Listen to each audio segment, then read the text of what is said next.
Morning mga kabukid, mga idol, mga ka-sniper, mga ka-hunter, mga ka-cook at lahat-lahat na mga whitey friends. Nandito kami ngayon sa aming halamanan ng kalabasa dito sa Kabulusang Putol.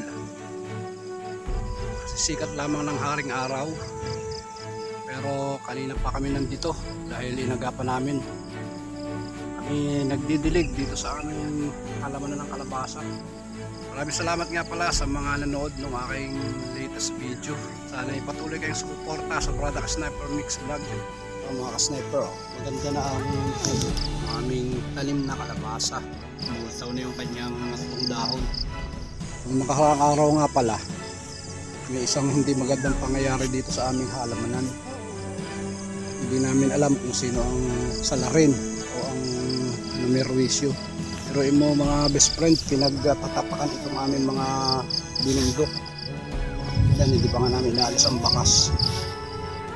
Yan, nasa 20 pirasong bundok na ganyan, pinagtatapakan. Buti na lamang matibay na yung puno ng kalabasa, hindi siya na mamatay. Bali, 4 ang nilagay namin dito eh. 4 na buto, tapos tumutubo na siya lahat. Inaayudahan na lang namin ang dilig. Nabalik nga pala tayo dito sa sinabi ko. Ito, pinagtatapakan ng kung sinong walang puso.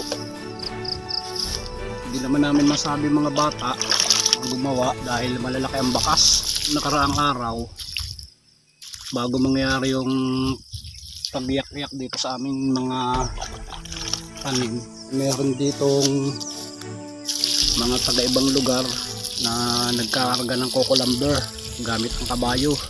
Ginawa ay nag-ulan ng kabayo dito sa gitna ng aming halamanan. Nung sinabihan ng aking kabady, ang sabi ay pasensya na daw at nalasing lang, ay hindi alam na may tanim. Sabi naman ni itong amado, ano masasabing hindi mo alam na may tanim, ay araw pa yun nandyan na yung kabayo mo. Tapos nung pinakang tanghali na, nag-alisan na yung mga taga-ibang lugar, daladala na yung kanilang 2 kabayo.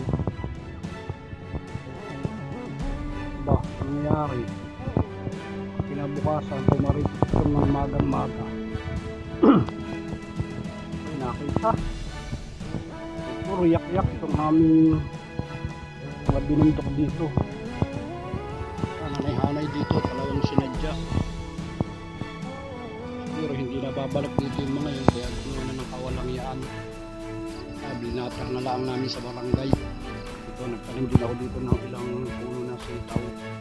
Kalaban lang namin dito, mga kabukid. Ilit at ipakulong, pinuputol yung mga sanga. Ang babagong tubo pala ang kalabasa. Mamayang hapon mag-spray kami. By December pwede na ang mag-ani dito. Malarago na siguro. Awa ng Diyos. Tsaga-tsaga lang. Dilig-dilig tuwing umaga habang hindi pumapatak ang ulan. Best friend, mga idol, thank you again sa pagsuporta sa aking mga subscribers, mga silent viewers. God bless you all. Tapos dun sa mga bagong dalaw, so yun na lang po, paiwan ng bakas para madali ko kayong mabalikan. Yung iba kasi pindot lang ng pindot, naghahanap ako ng bakas ay wala akong makita. Pag ganun ay inaalis yun ni YouTube, kaya dagdag bawas ang ating subscribers. Si Chong Persado pagkang adlo. Chong, kaya pa, pahinga muna.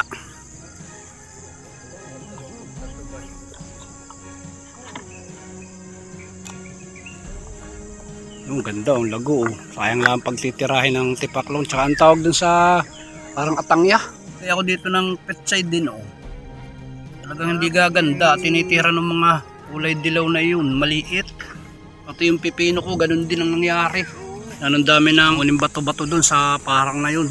Hindi pala makapag-hunt, busy pa. Wala pating gamit. Mga idol, oh.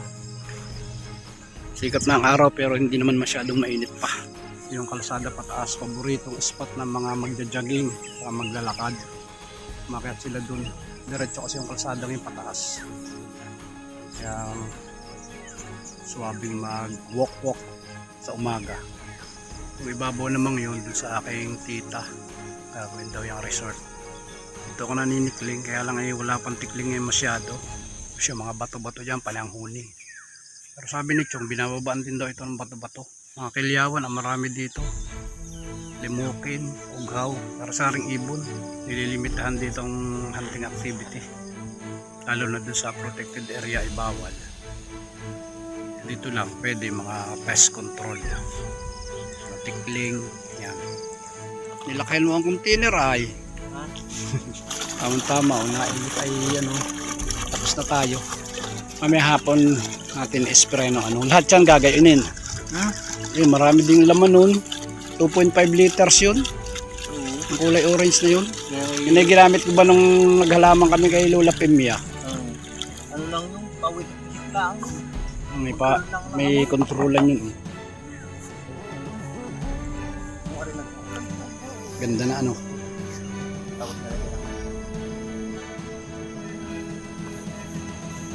Kailangan natin iputan yan. Naman mga idol, yung ipot dito lang namin natambak. Kaya kami dyan sa sako. Baka bukas-bukas ay maglalagyan naman kami ng ipot sa aming mga kalabasa. 100 pesos per sack. Nilagyan ito ng ipot. Kalaban nga lamang uwak. Tsaka na pagkukumpulan ito naman. Mga uwak. Tinutukan nila yung mga uwak dun sa ipot.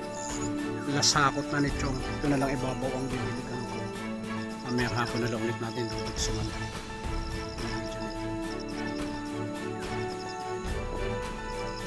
Yawan yun. Mamaya hapon mag-i-spray naman ng insecticide para madali itong mga niniraan ng dahon. Chong, last na yan. Ito namang parting ito ay tinataklaban ni Chong ng sahanang saging. Yung mga may tubo na. Isip ko pa sa init. Saka sprayan itong babaw na ito. Nadagdagan pa namin ng aming pagtataniman. Sayang pa ang lupa. Saka dun sa may gilid ng kalsada, lagyan pa rin namin. Tapos yung pinakang tabi, tatanim namin ay panahon ng kilyawan dun. Ubos sa bunga ng bayabas natin ay. Dalawang balik si Puto kagahapon. Lukban, kakaunti na rin ng bunga. Maliwalas ang bundok Banahaw. Papaligo muna ng kabayo bago magkarga. Ang daming tubig.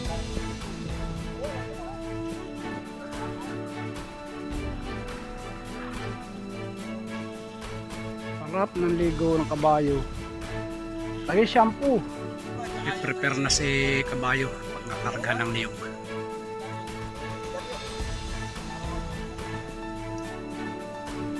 Sinauli mo na yung pangati mo.